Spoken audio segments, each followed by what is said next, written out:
आप अपने चैनल सबका टॉपर को सब्सक्राइब कीजिए। नोटिफिकेशन पाने के लिए बेल आइकन को दबाइए। ऑल कीजिए। वीडियो को लाइक करना मत भूलिएगा। Welcome subscribers, and today we are going to discuss your dimensional analysis part 2 in chapter units and measurement for class 11th physics. So let's start. तो जहाँ हम लोग डायमेंशंस में आ रहे हैं, यूसेस ऑफ डायमेंशनल इक्वेशंस है ना। यूसेस ऑफ डायमेंशनल इक्वेशंस देखना पड़ेगा आपको। और इसमें जो पहला यूज है हमारा conversion of one system of units into another. ठीक, ओके। अब सिस्टम ऑफ यूनिट्स को हम लोग समझते हैं कि सीजीएस सिस्टम है, एमके सिस्टम है, एसआई सिस्टम है।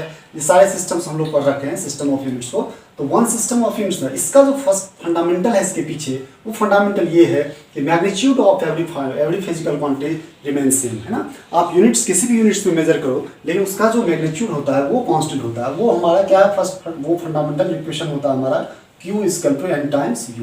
ओके, ये इंपॉर्टेंट पॉइंट है, इसी को ऑब्जर्व करते हैं।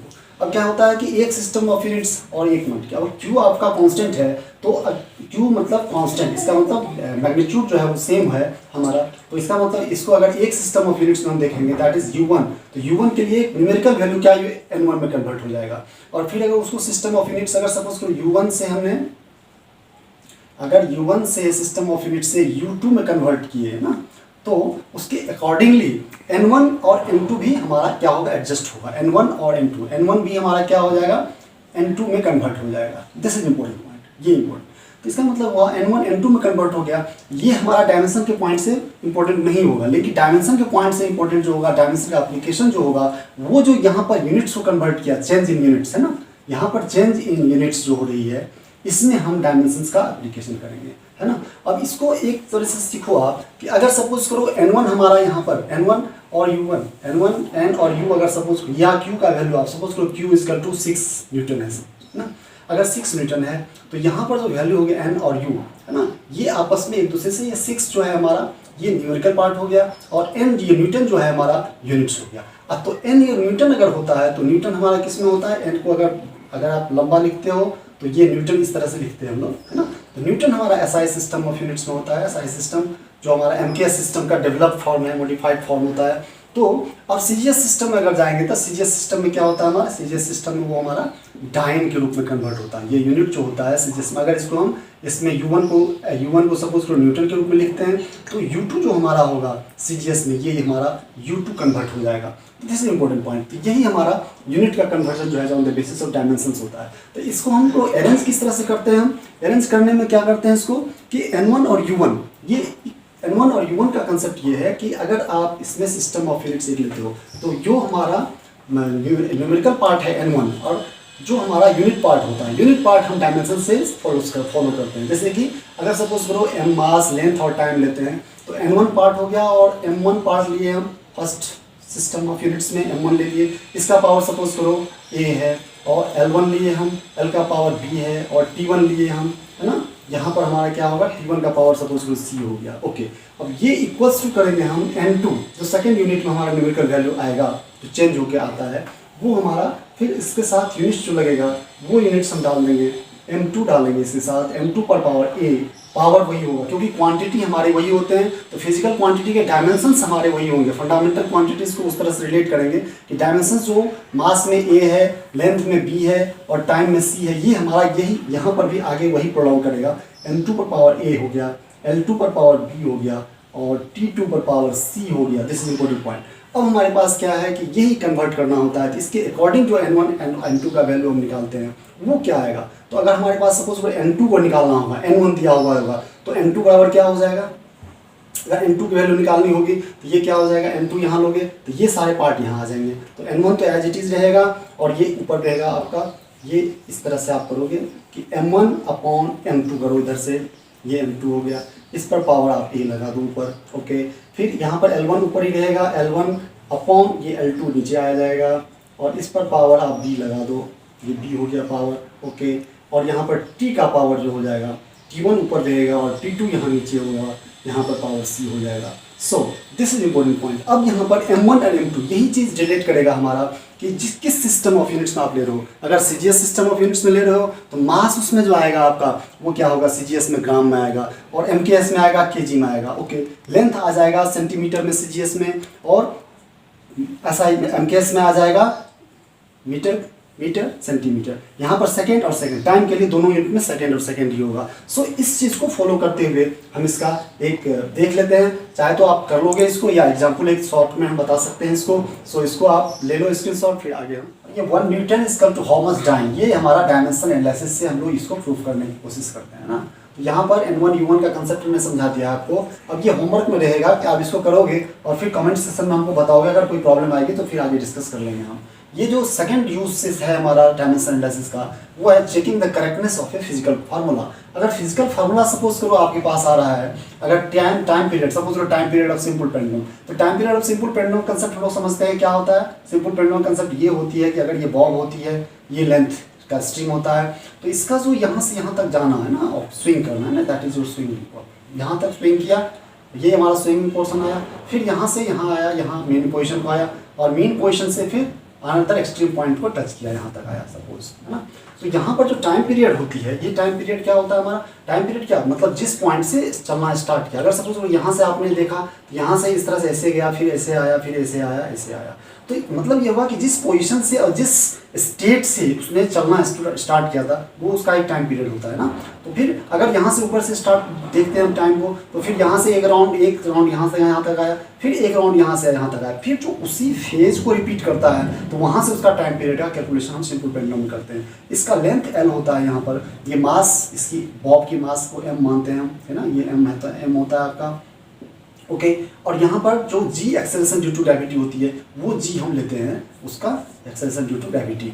बट यहाँ पर जो करेक्टनेस आपको देखना होता है वो टाइम पीरियड। अगर इसका टाइम पीरियड का एक्सप्रेशन हमारे पास आता है 2π√L/G लाइक दिस। ओके, अब इसमें इंपॉर्टेंट पॉइंट हुआ कि इस फॉर्मूला की करेक्टनेस को हमको देखना है। डायमेंशनल फार्मूला, अब ये क्या करते हैं, ये लिमिटेशंस में हम लोग सीखेंगे, इसके बारे में कुछ नहीं करता है। यहाँ टाइम पीरियड जो है इसकी डायमेंशन हम चेक करते हैं। टाइम पीरियड का डायमेंशन क्या होगा, है ना, इसकी डायमेंशन जो लिखा जाएगा वो M0 L0 और T1, ये इसका डायमेंशन होगा। दिस इज इंपॉर्टेंट, है ना, M0 L0 T0। तो ये लेफ्ट हैंड साइड का हो गया डायमेंशन, ये LHS का हो गया। RHS में क्या है आपको, ये है आपका RHS में, तो 2π तो डायमेंशन लेस होता है। अभी पीछे हमने देखा कि 2π इज योर डायमेंशन लेस, ये हमारा डायमेंशन लेस होता है, ये जो है डायमेंशन लेस होती है। 2π हमारा डायमेंशन लेस होता है, डायमेंशन लेस कांस्टेंट होती है, इसको नाम देते हैं हम लोग। और यहाँ पर L/G को रूप में देख लेते हैं। L क्या होती है हमारी, L जो है हमारा लेंथ को रिप्रेजेंट करता है, L जो है लेंथ को रिप्रेजेंट कर रहा है, और उसकी डायमेंशन जो होगी वो क्या होगी, L हो जाएगा। ये डायमेंशन हो गया इसका, है ना, ये डायमेंशन होगी। और G का डायमेंशन, G जो होती है, G का डायमेंशन कितना होगा, G हमारा एक्सेलरेशन होता है, ये एक्सेलरेशन होती है, एक्सेलरेशन ड्यू टू ग्रेविटी, उसका जो डायमेंशन होता है LT-2 होता है। ये इंपॉर्टेंट पॉइंट हुआ।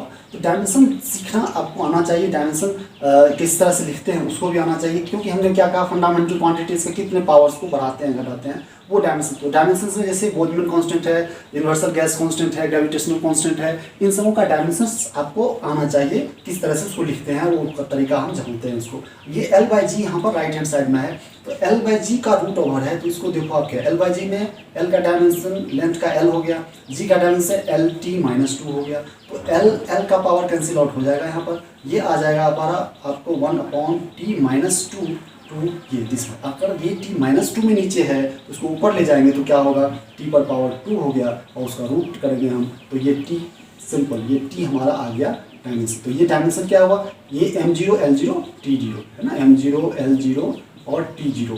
तो ये राइट हैंड साइड हो गई, ये राइट हैंड साइड हो गया। लेफ्ट हैंड साइड ये लिख लिए थे हम लोग, यहाँ पर लेफ्ट हैंड साइड देखे थे हम, है ना, और ये राइट हैंड साइड हो गया, दिस इज योर RHS, है ना। तो this formula is correct because dimensional analysis, dimension does not say anything about the dimensionless constant, है ना, डायमेंशनलेस कांस्टेंट के बारे में कुछ नहीं कहता है। सो LHS इक्वल टू RHS हो गया, तो this it means this formula is true, this formula is correct. तो ये करेक्टनेस को चेक करते हैं हम लोग by the help of dimensional formula. तो यहाँ फार्मूला हमने देखा, ये LHS हो गया हमारा और ये RHS। तो यहाँ पर जो T0 सॉरी ये T1 हो जाएगा ना, T पर पावर 1 है ना, यहाँ पर T1 होगा आपका, ओके, अब हमारा सब कुछ सही हो गया। तो करेक्टनेस ऑफ फिजिकल फार्मूला हमने चेक कर लिया इससे। सो अब आगे की ओर बढ़ते हैं हम लोग। जो थर्ड और मोस्ट इंपॉर्टेंट थिंग है वो है हमारा डेरिवेशन ऑफ फिजिकल फार्मूला।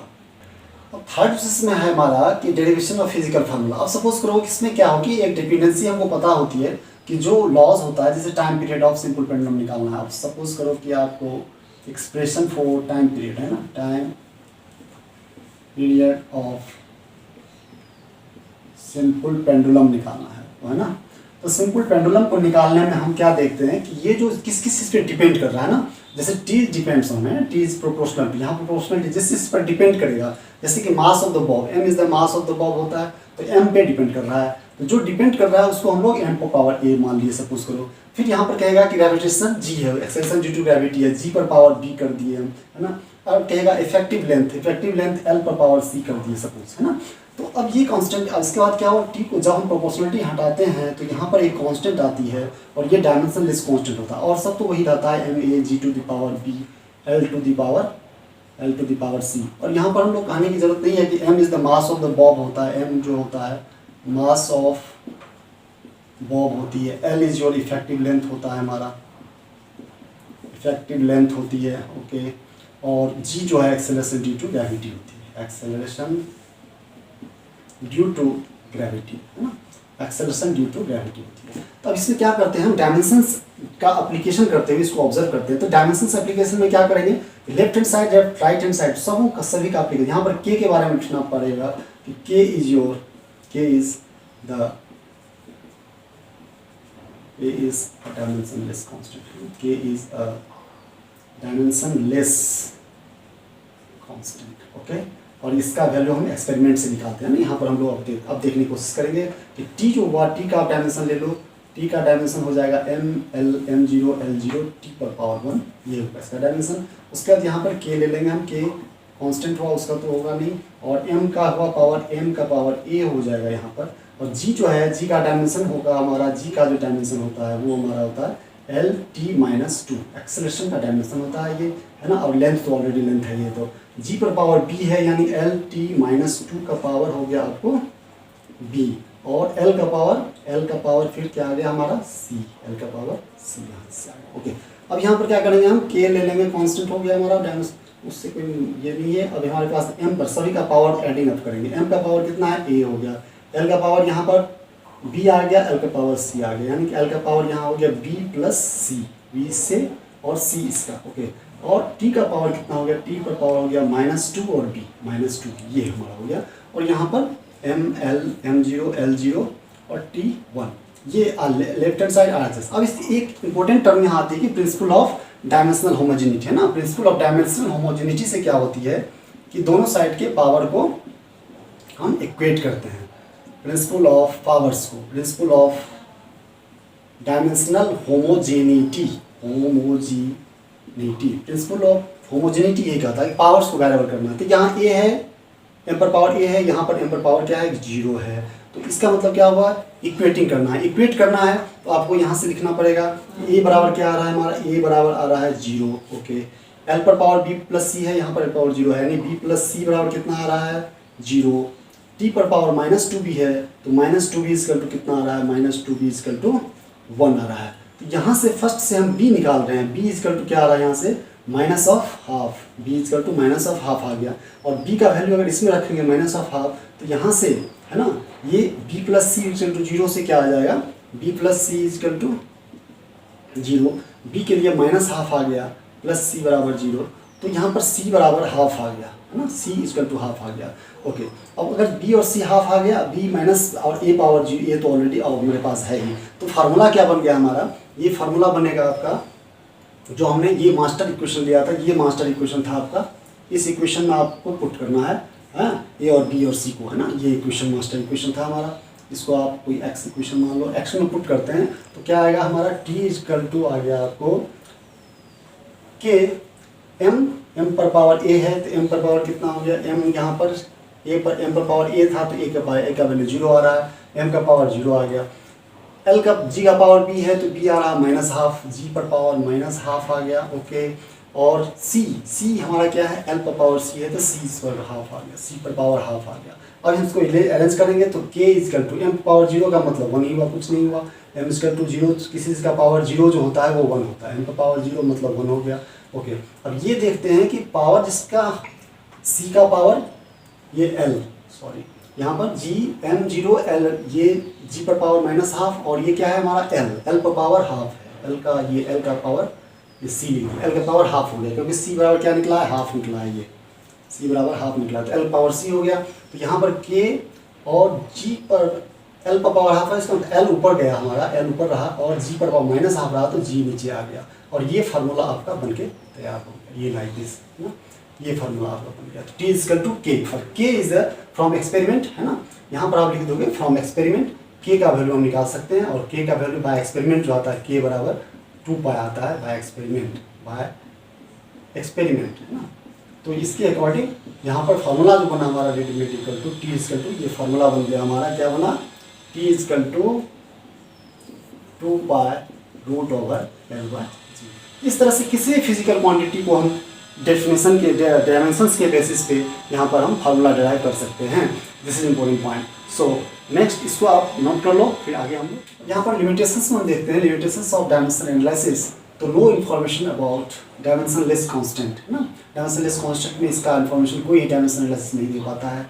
अच्छा, quantity depending on more than 3 factors, more than 3 factors. अब कंपाउंड पेंडुलम केस में जब आप टाइम पीरियड देखोगे तो यहाँ पर मोर देन 3 फैक्टर उसके लिए इनकेपेबल हो जाता है ये, whether a physical quantity is scalar और वेक्टर, ये भी हम लोग डिसाइड नहीं कर पाते हैं उसमें, और can't be used to derive है ना, इस तरह के क्वेश्चन को डिराइव नहीं कर पाते हैं, जैसे ट्रिगोनोमेट्रिक, लॉगरिथमिक, एक्सपोनेंशियल्स को नहीं कर सकते हैं। Exact form of relation when it consist of more than 1 part है ना, जो मोर देन 1 पार्ट होते हैं, जो प्लस माइनस जो होते हैं तो ऑन एनी साइड, तो उसको हम लोग इसमें एग्जैक्ट रिलेशन नहीं बता पाते। जैसे अगर एस बराबर UT plus half A T square है, एस बराबर UT minus half A T square भी आप ले सकते हो, उसके लिए भी ये डायमेंशनल रिलेशन कुछ नहीं बता पाता है। और ये एक पॉइंट है कि फंक्शन जो भी डायमेंशन हमको मिलेगा वो functions to be product of powers of fundamental function quantities होगा, तभी वो डायमेंशनल एनालिसिस में हम लोग एप्लीकेबल कर पाते हैं उसको। So thanks for watching.